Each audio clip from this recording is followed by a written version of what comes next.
It's another one of those days. Actually, lately, it's kind of always one of those days. Like, nothing really bad happened today or in the last couple of days, but it's just small annoying thing after small annoying thing.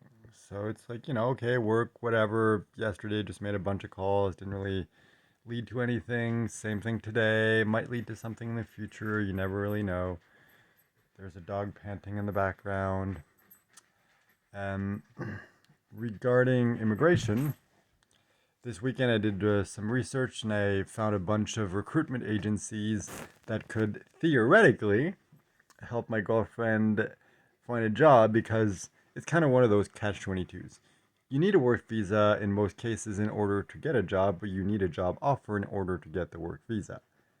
And of course, every single recruitment agency that I called either didn't answer or answered and said they couldn't help because she needs to already be in Canada and already have a work visa. So basically, by the time they can help us, we don't need their help anymore. It's completely pointless.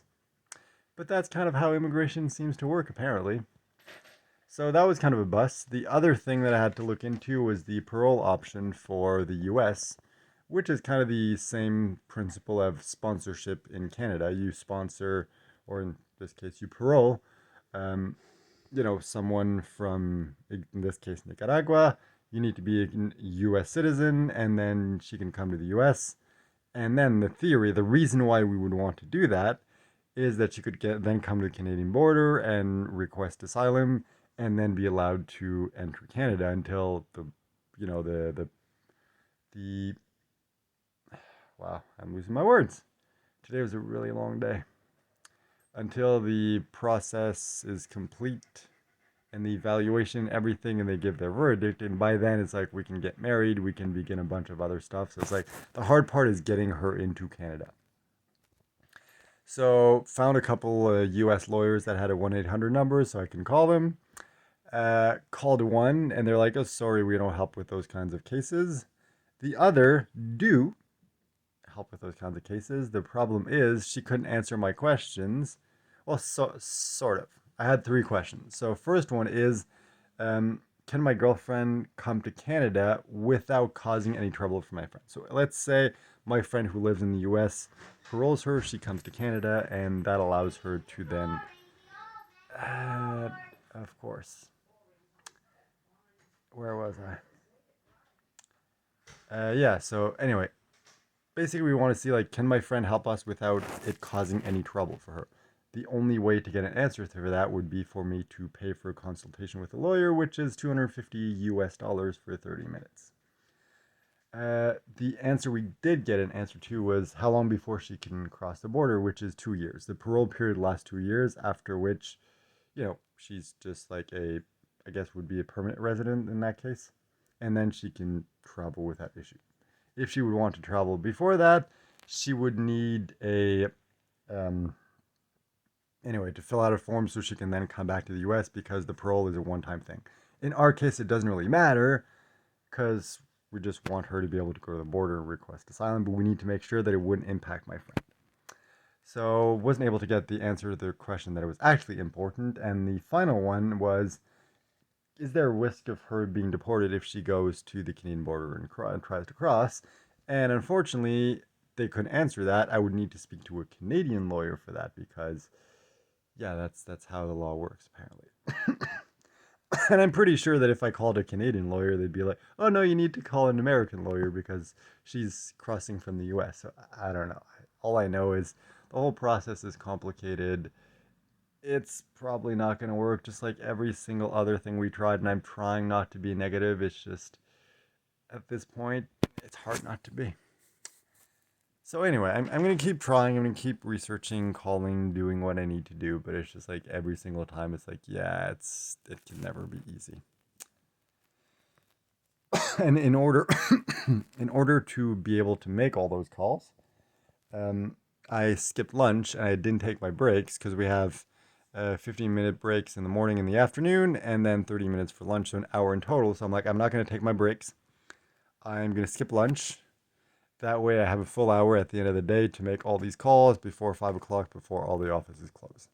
Of course, half of them still didn't answer, so kind of pointless. But it's just all that to say that it's like I worked like the full day without taking any breaks. Didn't eat all day because today's a fasting day, and I'm just completely exhausted. I'm starving. All this was a complete bust. Didn't make any sales. Didn't really have that many good prospects, and it's just like, well, that's fun. Oh yeah, the other thing, the reason I haven't filmed as much lately is because one of the two platforms I upload to, so I upload to YouTube and I upload to TikTok, and for some reason, TikTok being TikTok, was causing issues to upload videos when there was no reason for it. Because the way the platform works is very kind of clunky when it comes to uploading videos, and there's always issues, and half the time you upload and it doesn't upload, then you have to re-upload it, and it downloads it to your phone when it uploads it, so it doubles the space that it takes up on your phone, and eventually the phone is full and you need to delete it in the app and delete it on your phone. And it's so much work, and it's very frustrating. So that's like 5 days I was struggling to upload the last two videos that I finally managed to upload yesterday, and I had to uninstall the app, reinstall the app, re-sign into it, redo the whole process, and it was just really annoying. That's kind of why I haven't been up to date on the updates lately. But yeah, it's also because life is exhausting. And I forget if I spoke about this in the last video because no, I don't think so. I think the last videos I filmed was last week. I don't know at this point. There's just too much going on. And that's just it. There's so much going on that it's like I never get a break, and I know how important it is for me to rest and take care of myself and not stress. But at the same time, it's like there's all those things that I need to do. I can't give up on immigration because I need my girlfriend here. Like, I can't give up on that relationship because honestly, if I gave up on the relationship, I would have no reason to keep fighting to stay alive. So it's like I can't give up on that. I can't give up on my health because then I die. So it's like I can't give up on the diet. I can't give up on work because I need the money to pay for all the stuff that I'm doing. So it's just like I can't give up on anything. I can't stop doing anything. And it just gets exhausting after a while, especially because my brain doesn't stop, just like the dog doesn't stop barking in the background. This is the perfect analogy for my life. I'm like, can I just have a little piece of quiet? It's like, no, bark, bark, bark, bark, bark, bark, bark. Yep, that's my life. And a couple days ago, I think it was it yesterday? I think it was Sunday. Yeah, it was Sunday. It was just one of those days where I'm just like, I really miss having a normal life. I miss being able to. Hey, Norbert! Norbert! Norbert! Relax. So I miss. See, this is my life. This dog getting upset for no reason. That is the state of my life. And it's not like I can put the dog outside in my situation. I can't get rid of the dog. I can't do anything. I'm stuck with this annoying barking dog, and I can't get rid of it.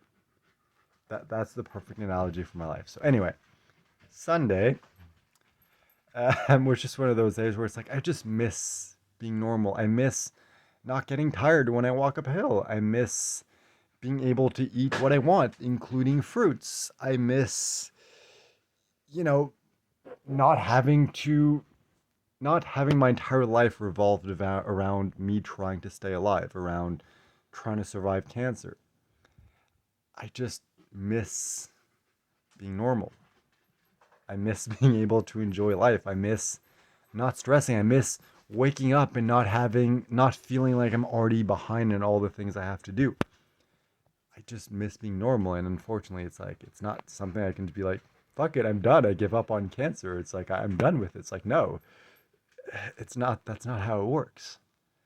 So it's like, I know I'm never going to give up because I can't. It's simply not an option. And I know that, in months or years from now, or however long it takes me to heal from this, I'm going to look back and be like, this was the period of my life that completely transformed everything. But right now, in the moment, it just fucking sucks. So yeah, that's been my life for the last couple of days. My life has been a barking, well, not a couple days, couple months. My life has been a barking dog. That is the perfect analogy, the perfect way to say it.